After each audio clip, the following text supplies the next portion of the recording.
আসসালামু আলাইকুম। গত 24 ঘন্টায় 21 জনের করোনা শনাক্ত হয়েছে। এটা হচ্ছে 24 জুন 2025-এর নিউজ।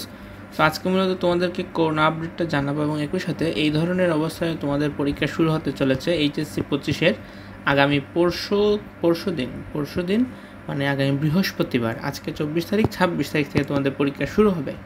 সো এখন তার পেছানোর কোনো সম্ভাবনা নাই। সো এই ধরনের অবস্থায় করোনা পরিস্থিতি তোমার প্রথম পরীক্ষা কিংবা দ্বিতীয় পরীক্ষা দেওয়ার পরই বোঝা যাবে যে করোনা পরিস্থিতি কি বাড়তেছে নাকি কমতেছে। সো আমরা সেটাও তোমাদেরকে জানাবো এই চ্যানেলে। তো যারা এখনও সাবস্ক্রাইব করো নাই তাদেরকে বলবো যে ভাইয়া আপুরা আপনারা সবাই তোমরা যারা আছো তোমরা সবাই সাবস্ক্রাইব করবা এবং তোমাদের ফ্রেন্ডসদের কাছে শেয়ার করে দিবা। কোনো গার্জিয়ান, টিচার যারাই দেখছেন তাদেরকে বলছি সাবস্ক্রাইব করে রাখেন পরবর্তী আপডেটের জন্য, কারণ আমরা প্রত্যেকটা আপডেট আপনাদেরকে জানিয়ে দিব। দেশে গত 24 ঘন্টায় 21 জনের আক্রান্ত হয়েছে, শনাক্তের হার 4.76। তবে এই সময়ে ভাইরাসে আক্রান্ত হয়ে কারো মৃত্যু হয়নি, এটা একটা পজিটিভ বিষয়। মঙ্গলবার 24 জুন স্বাস্থ্য অধিদপ্তর থেকে পাঠানো করোনা বিষয়ক নিয়মিত সংবাদ বিজ্ঞপ্তি এসব তথ্য জানানো হয়েছে। বিজ্ঞপ্তিতে বলা হয়েছে 23 জুন সকাল 8টা থেকে মঙ্গলবার সকাল 8টা পর্যন্ত 441টি নমুনা পরীক্ষায় 21 জনের করোনা শনাক্ত হয়েছে। চলতি বছর এখন পর্যন্ত ভাইরাসটিতে আক্রান্ত হয়ে 19 জনের মৃত্যু হয়েছে আর শনাক্ত হয়েছে 473 জন। মারা যাওয়াদের মধ্যে নারীর সংখ্যা বেশি,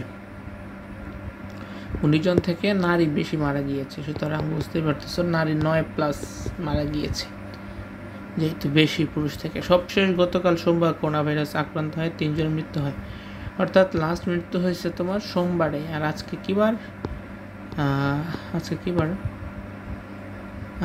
আজকে তো মঙ্গলবার মেবি, যদি আমি ভুল না হই।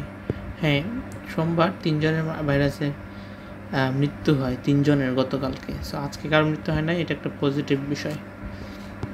যমুনা টিভির নিউজ, তো এখানে কোনো ফেক নিউজ বা কোনো কিছুতে নেই।